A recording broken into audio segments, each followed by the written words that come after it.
Hello YouTube, time for another little video update here. It's not going to be a super long video probably, but just wanted to give you guys an update from the last video.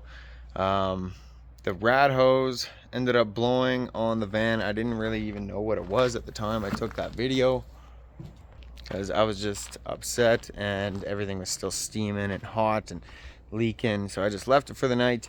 And I went and checked it out the next day, and yeah, it was just a lower rad hose that blew from the truck just working too hard trying to tow the Dodge home. So I ended up getting a good friend of mine with his third gen Dodge Cummins to come and tow my Dodge home, and then I fixed the rad hose, put coolant in here, and just drove the van home. It's only hooked up to the trailer right now because when my buddy dropped me off, we just dropped it off on the trailer, and then I hooked up to it this morning, or yesterday actually. And then this morning yesterday I cleaned out my shop, and this morning I backed everything in here to get the truck lined up and into the shop. So now I've finally got the truck, my 2014 Ram 3500 6.7 Cummins. I got that into the shop. The motor is pooched on it right now, so I'm going to be doing a rebuild on this thing. Because this thing is my main truck. This truck makes me the money. It gets the looks, it gets the attention. It just looks like a professional, good, nice truck, and it's powerful. It does what I need it to do. This van, not so much. I had high hopes for it. I think I'm gonna end up just selling it. It needs a whole new motor and transmission and everything to be the hauling truck that I want it to be. I didn't expect it to top out at 90 kilometers an hour without a load, and then 30 kilometers an hour with a 10,000 pound load. Like, my Dodge can haul 25,000 pounds 100 kilometers an hour comfortably without revving to the max or having to be in first gear redlining. So this is just going to get sold. I did some work to it, so I'm going to try and maybe make a couple bucks on it, but I just want to at least break even on it. So I'm going to be posting this up in the next little bit. So this isn't going to be on my channel anymore. My channel right now for the next little bit is going to be probably me rebuilding this Dodge 6.7 with no experience at all. Like, I've been working on my own cars and trucks. Oh, that lighting is bad. There you go. I've been working on my own cars and trucks since I was like 12 years old. I've always been into vehicles. I'm slightly a mechanic, but I've never done internal motor work yet, like at all. So this is going to be my first. I've watched a lot of videos, and these motors seem somewhat simple. Like, I feel like I have the knowledge and experience to be able to do it. So like, if you're not mechanically inclined at all, I would not take this on at all. But if you're like my level of experience, I think this would be a good video for lots of, or series or whatever, for lots of people to watch.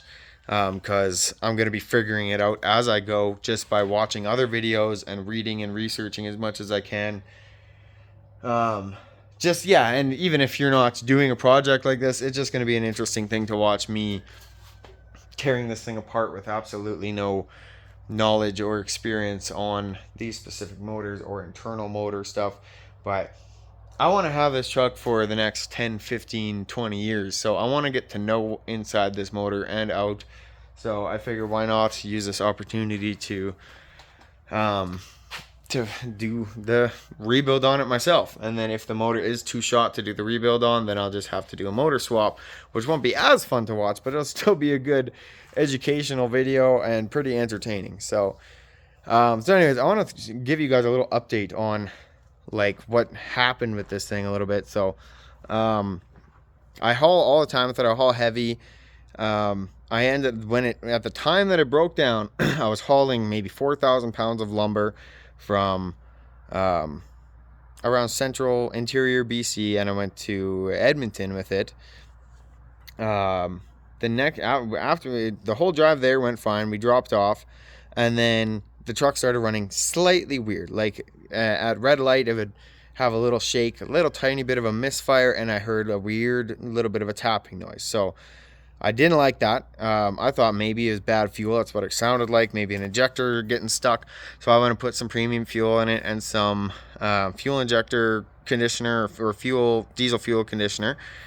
And the next set of lights and stuff like that, like, it started getting better, and then it completely went away, and it was running perfectly fine by the time we got through Calgary and back through Calgary. So we got about 4 or 5 hours up to the road just before golden, and the motor just snapped, like started knocking, billowing out white smoke. And we made it about 30 seconds up the road to a pullout where, because there's no shoulders, everyone's like, you should have pulled over right away. There's no shoulders. I would have been blocking the road. There's a concrete barrier.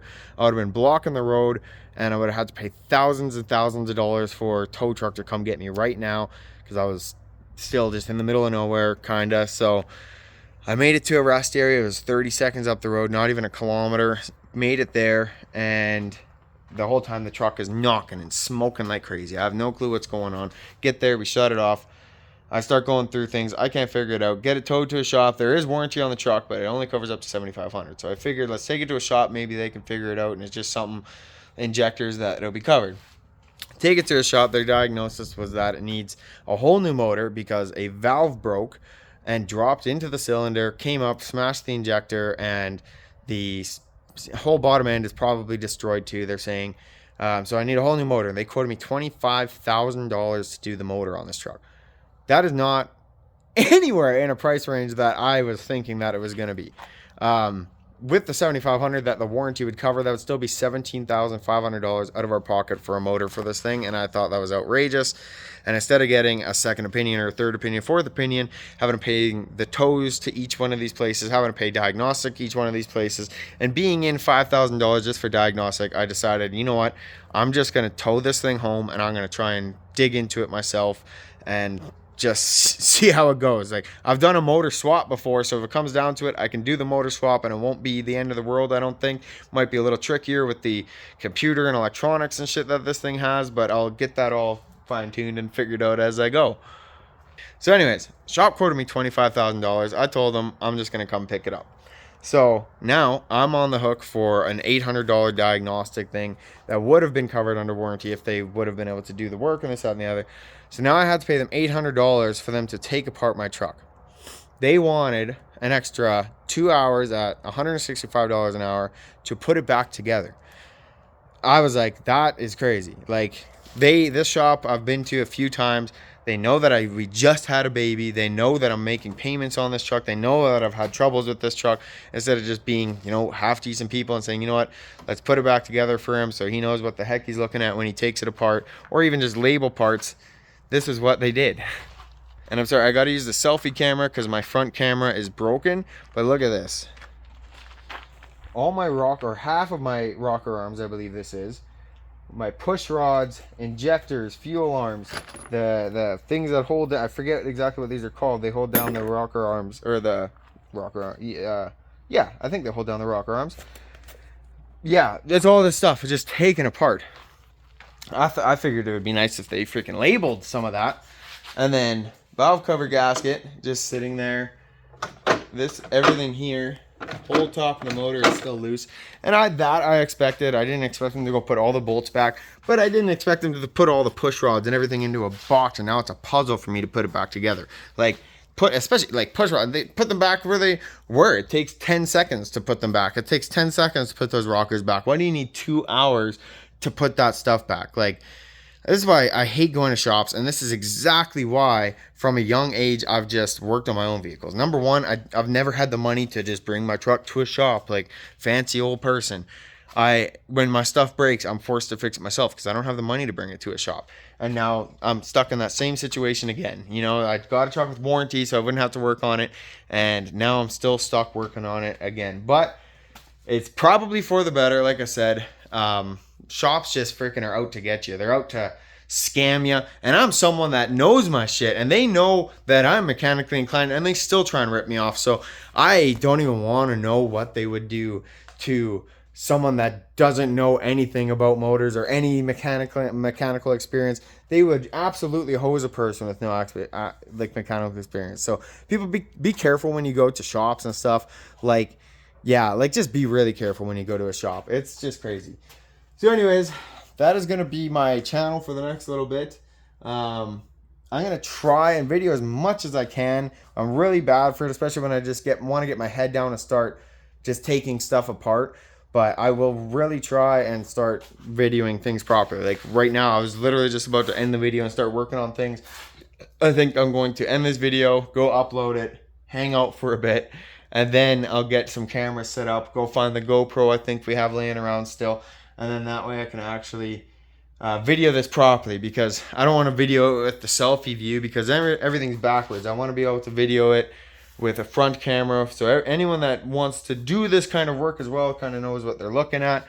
Like I said, I am not a mechanic, so don't take my word for everything. I'm just going to be figuring it out myself.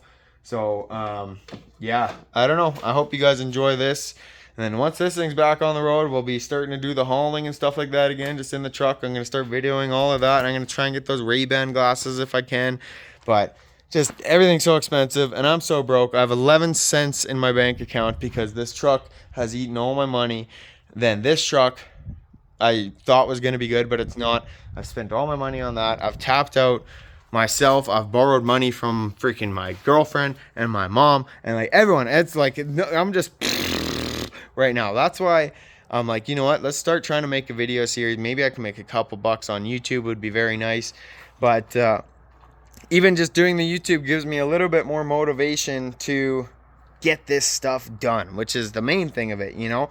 Like, once I post this video, people are going to be waiting on it. They're going to be, what the heck you doing, Tyler? Why aren't you rebuilding this thing already? So it'll give me motivation to just get it done. And yeah, especially if this gets views and likes and people are, you know, going to be interested in this. But anyways, I'm going to cut this video off here. And yeah, we will see you guys in the next video when I start taking all of that mess of stuff that they have piled on the motor, taking that apart. I need to clean my shop a little bit more first, just so I have a nice, very nice area to put all my parts. I need to clean all this stuff up here so I can put all my parts up there nicely and label everything, keep everything organized like they should have done in the first place. Because now it's going to be a little bit of a puzzle putting it back together. I mean, I'm sure a lot of those parts are interchangeable to each cylinder, but I personally would have liked to keep each part on each cylinder, like each push rod in each, like, you know what I mean, like keep each rocker arm with each cylinder that it's at, each push rod with each cylinder, the injector with each cylinder. So now everything's just going to be mismatched, and that's kind of shitty. So I might just have to get a new head or something like that. We'll talk more about that in the next video, what I plan to do if the bottom end is good but the top end is not, or if I can just rebuild the top end, or if the bottom end is bad.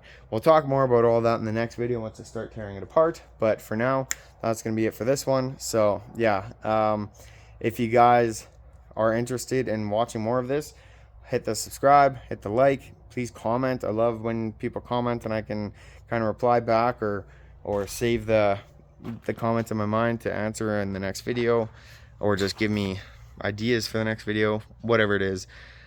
Anyways, you guys have a good day, and we will see you in the next video. Peace.